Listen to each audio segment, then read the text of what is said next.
for possession. A miss. Sengun on the ground. Ball is loose. And Curry comes away with it. The Warriors sniffing it down. Curry. Body healed. Body healed for three. Mike Dunleavy has seen his team go on a 12-0 run. A quick burst. 2:25 remaining, and the Warriors' lead is 20. And with that, Golden State is moving on to round two. Welcome to Playoff Central live. Nabil Kareem alongside Dominique Wilkins and Jalen Rose. We got complete post-game coverage coming up right here on NBA TV. That was a bit of an ugly game. You know, as far as Game 7s are concerned, not the most poetic basketball game. Where do you want to start here? Jalen, I'm going to start with you. Where do you want to start? Where was this game won? I want to start with the Warriors. Usually if you can hold Steph Curry to one basket at halftime, you have a great chance to beat that team. However, Buddy Hield had a historic performance, made 9 threes, 33 points. We saw Jimmy Butler get going late. We saw Draymond Green make defensive plays throughout the game. So I want to make sure I get the Warriors their props. But I can't ignore a 52-win team who outplayed expectations in the Rockets, was a number 2 seed. Just watching Sengun, time and time again, miss layups right underneath the rim. Do weak post-ups and fall-aways with smaller guys against them. And so for Houston, going back to the drawing board, I think what they're going to probably do is start shopping Jalen Green. Because if he has 8 points in a Game 7, what it shows me is that they're still looking for a go-to guy. They have a great young team, but I think they're still looking for what they consider a go-to guy. All right, no question about it. You know, Jalen, look, you play all year to get to this point in the playoffs where you got to show up. You play all year to be that guy. And he just hasn't had a great playoffs. And you look at their defense, the Rockets. I thought the defense was excellent, but they just couldn't score points. And to your point, they missed bucket after bucket after bucket in the paint. They could not find any offense inside the paint. So it made for a very ugly game. And they couldn't find their offense consistently. So a veteran team, Golden State Warriors, exploited that. And they was able to pull us out. And that's the only thing I feared in this game, that veteran experience would come to the top. And both of you guys are saying, as we're watching this game, even the shots Steph Curry got in that second half, they were difficult shots. They were not easy shots. It should have put them in a position to win this game, because at one point in that third quarter, they were down 3 points. Absolutely, and Pozinski was even giving them good minutes when Steph was struggling. But to your point, the shots that he made initially were well contested, tough shots. Even his reverse layup may have gotten away with a walk, but it's a historic move because it's in the Game 7. But I applaud Steph Curry for staying engaged in the game offensively and not forcing shots when he was struggling. And once he got going, he tried to take over. You and I talked about this earlier and back, is that your great players are the ones who always rise to the top and step up. We knew that Steph Curry wasn't going to be quiet all night long. He's too good. He's too great of a shooter, cagey player that knows how to play the game. So we knew he was going to have a breakout at some point.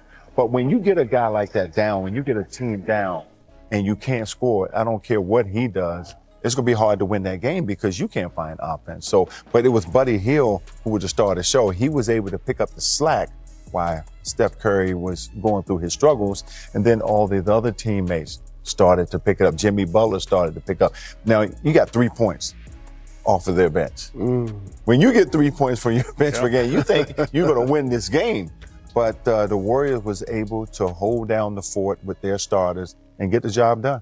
And I guarantee you, in the coach's room right now, while they're celebrating what happened this year, they're really looking at their team and they're saying, like, who can we count on when things get tough? So they're looking at Van Vliet, they're looking at Thompson, we can count on them. Sengun, he's gonna be our anchor down low. I get that. You can't really replace what he's gonna bring at that position. But they're gonna need more to bring to the table what Ime wants. Dylan Brooks wants to be a physical player, and he is a tough player, but he struggled offensively. And he got to find a balance in his game. So I want to salute the Rockets for having a great season, but I am frustrated watching them score 89 points and miss.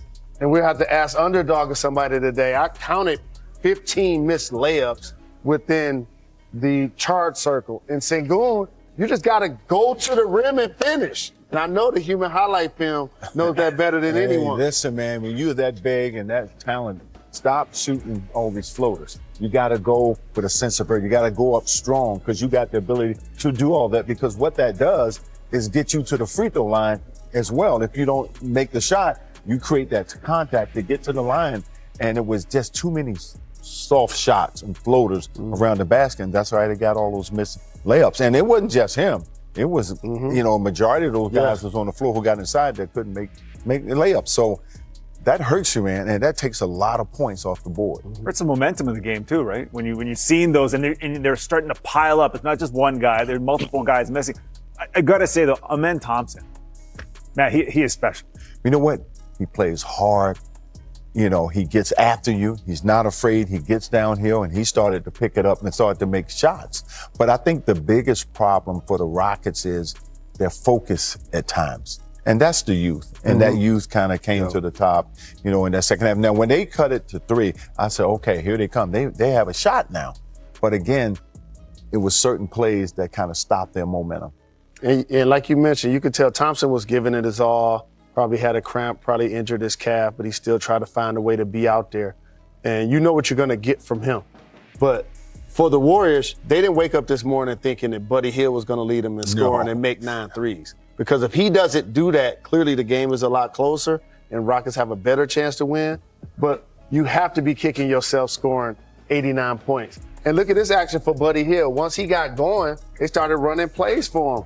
And this was the heat check off of one leg, Neek. And then before you know it, he's getting going from downtown and they couldn't shut him off. When a great shooter gets hot, it ain't much you can do but try to keep the ball out of his hands. And Steph Curry realized he was gone. So he didn't worry about his offense early. So he was able to hold down the fort. But then classic Steph Curry, he's going to take over in the end. And that's what happened. He just got in attack mode and really put it to the Rockets. The Rockets had no answer for that. But I thought it was a total team effort by the Rockets. Butler, you had a quiet 16, but they were big 16. So did Draymond Green.